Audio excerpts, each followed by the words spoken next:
بسم الله الرحمن الرحيم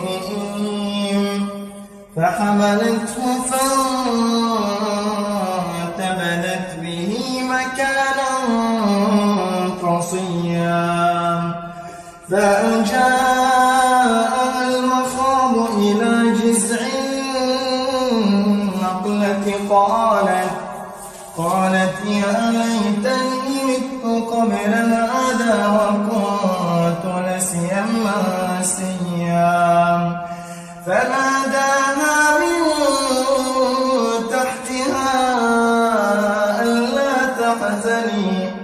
قد جعل ربك تحتك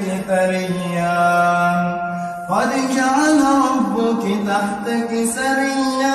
وهزي إليك بجذع النخلة تساقط عليك رطبا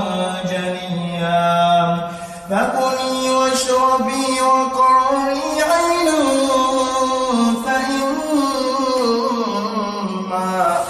فإما ترين من البشر أحدا